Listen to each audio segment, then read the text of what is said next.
Hi, I'm Daryl, co-founder and therapist at Goodity Co, which is a therapy clinic. Hi, my name is Ming, and I'm a soon-to-be mother of two. As a mum, there are moments where the excitement about having children is mixed with something heavier. Of course, you think about the future all the time and all the exciting milestones you get to go through of having kids. But there are a lot of what ifs as well. I always think if something was to happen to me, what would happen to my children? Who would be there to hold their hand, to tell them who loves them, what would happen to them? It's sometimes it feels illogical to think about, but it's something that every single parent has at the back of their mind, and it's something that's extremely scary.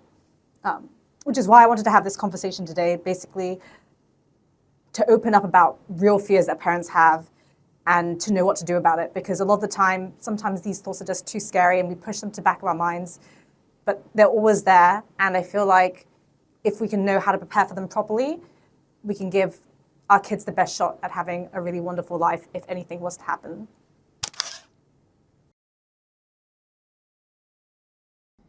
As a mum, I sometimes ask myself, if anything serious was to ever happen to me, would my children be okay?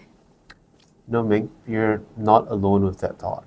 In fact, most parents carry that fear quietly and silently at the back of their heads. And it's not just about my health, it's wondering who's going to be there for my children if anything happened, especially when they're so little.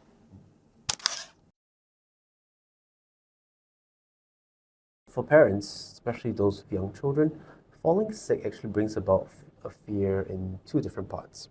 Of course, the first part is the fear of how the illness will affect you on an individual level.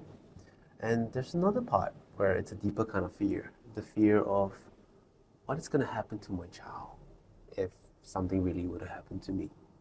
Things like, am I going to miss milestones of their lives? Am I not going to be there when they cry for me, when they ask for me? So things like that worries parents a lot.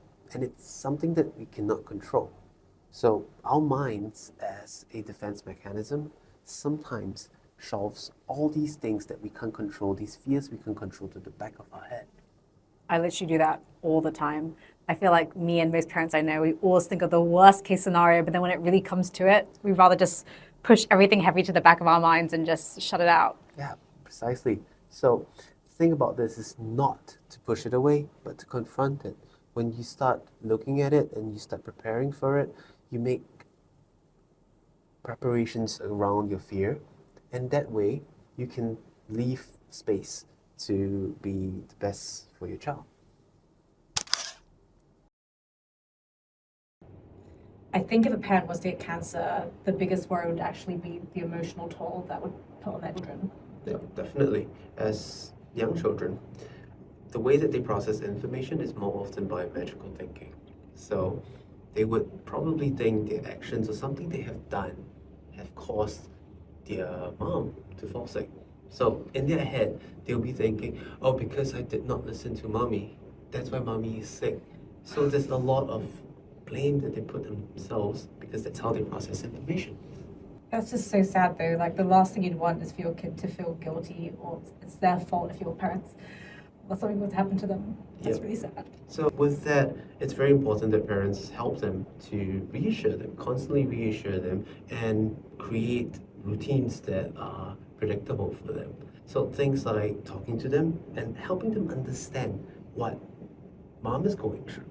So things like, mommy is sick and you did not cause this. Or mommy has to go to the hospital and the doctor is going to treat me. Just like how when you have a tummy ache and the doctor comes in and helps you feel better. So things like that helps them to feel safe within what you're going through. That they know, oh, it's not my fault that I caused this. So it's not about hiding the truth, it's about finding a way to make them feel safe in the truth. Yeah, precisely.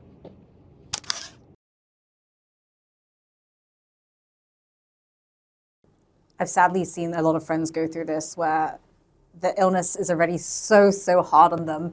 But then on top of that, the stress about money, it just adds an extra layer of horribleness to the atmosphere at home.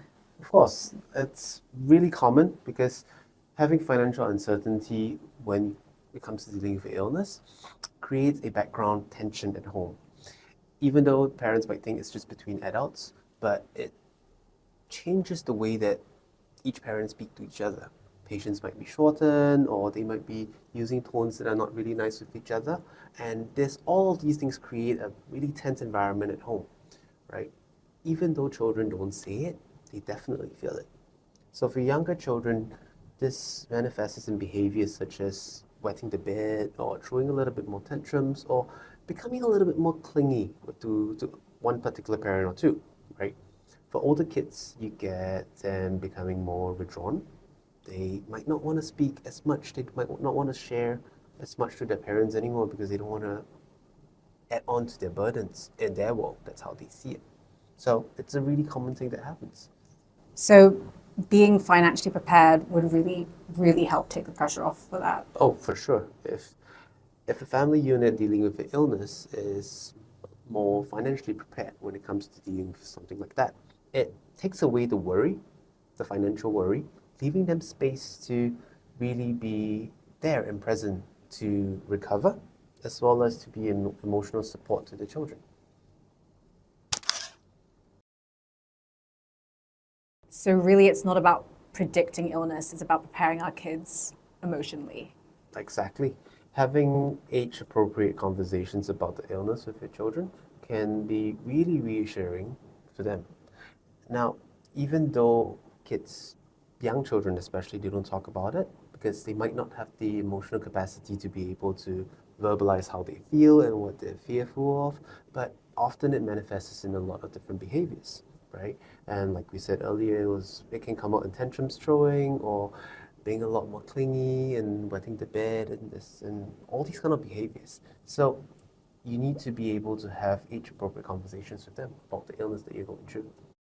So I guess in that sense, it kind of makes us feel, well, us and them feel safe now, not just like a someday thing. Yeah, so preparation is about that. It's about talking to them. It's about maintaining a routine, right? Maintaining a routine for eating, for sleeping, playtime, etc. Let them know that their world that they're living in is safe. And whenever they're fearful, help them to regulate emotions. When you see behaviors coming up, as parents, have conversations with them to regulate the emotions. You could come in forms of drawing and even talking if they can verbalize, and having a trusted family member to be there with them so that they know that despite everything that's going through at home, they are being cared for. Yeah, they have a safe space. Yeah.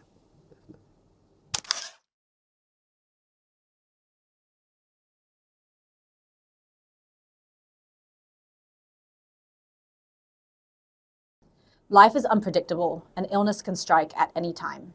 Without adequate insurance coverage, a critical illness diagnosis can have a significant financial impact on a family, particularly affecting the child. Financial unpreparedness may force a child into adult responsibilities prematurely. To support families during this difficult time, Income Insurance introduces the Child Secure Project, offering 10 counseling sessions for children aged 7 to 18 of complete life secure policyholders battling critical illnesses such as cancer, heart attack, and stroke.